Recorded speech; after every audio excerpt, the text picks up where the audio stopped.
Hello friends, welcome to my channel. పోయిన వీడియోలో నేను వెజిటేబుల్స్లో కంపోస్టు ఫర్టిలైజర్ ఎలా చేసుకోవాలనో చూపెట్టాను. ఇప్పుడు దాంట్లో నుంచి అయితే ఫర్టిలైజర్ వచ్చింది. దాన్ని ఎలా డైల్యూట్ చేసుకోవాలనో చూపెడతాను.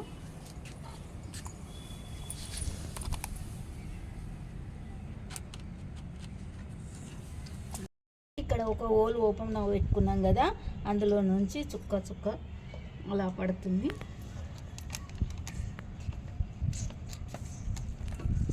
నాకైతే చిన్న టబ్ అయితే నిండిపోయింది. ఇది మొత్తం ఫర్టిలైజరే, ఇలా ఉంటుంది.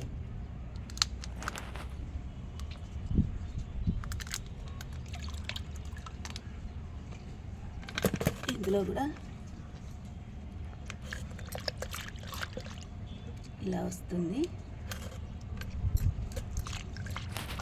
మనము దీన్ని నిల్వ పెట్టుకోవాలంటే కొంచెం బెల్లం వేసుకోవాలి. ఇందులో బెల్లం వేసుకొని ఇందులో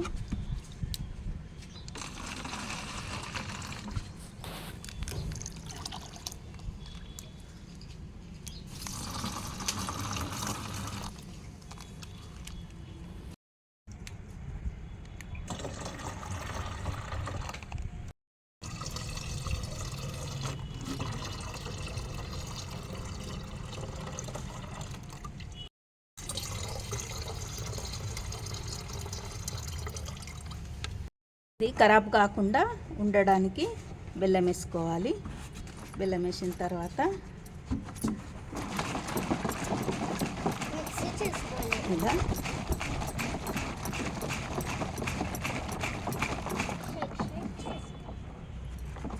ఇలా బాగా కలుపుకోవాలి. మనము ఇది గ్యాస్ రిలీజ్ అవుతుంది. అప్పుడప్పుడు మూత తీసి ఇలానే అనుకోవాలి.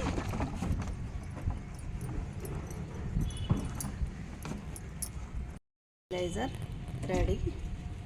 మనం నిల్వ చేసుకోవాలంటే బెల్లం వేసుకొని ఇట్లా పెట్టుకోవాలి. ఈ బకెట్ వాటర్ తీసుకొని ఈ ఒక్క గ్లాస్ అయితే సరిపోతుంది. దీన్ని బాగా డైల్యూట్ చేసుకోవాలి. కొంచెం ఎక్కువైనా ఏం పర్వాలేదు, పలుచగా ఉండాలి. దీన్ని మనం వారానికి ఒకసారి 15 రోజులకు ఒకసారి ఇచ్చుకోవాలి. ఈ నిల్వ ఉన్నదాన్ని మాత్రం కొంచెం తక్కువ వేసుకోవాలి. దీనికంటే కొంచెం తక్కువ వేసుకోవాలి. ఇంత అయితే సరిపోతుంది. ఎందుకంటే ఇది చాలా రోజులు ఉంటుంది కదా, దానికి పవర్ ఎక్కువ అవుతుంది. కొంచెం ఇంతవరకు వేసుకుంటే, ఈ బకెట్కు ఇంతవరకు వేసుకుంటే సరిపోతుంది.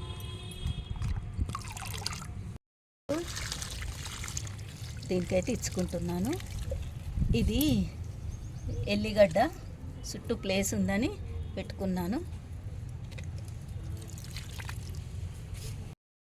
ఇది కూడా పైనాపిలే.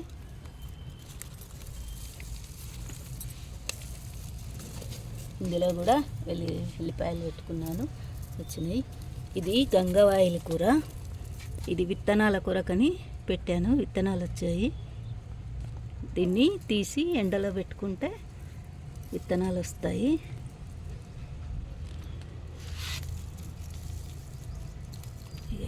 ఎలా సన్నగా ఉంటాయి సుది విత్తనాలు.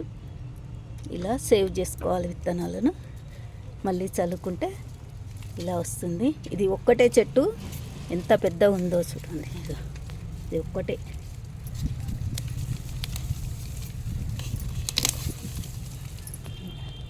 నేనైతే విత్తనాలకు తీసుకున్నాను. రాలిపోతుంది.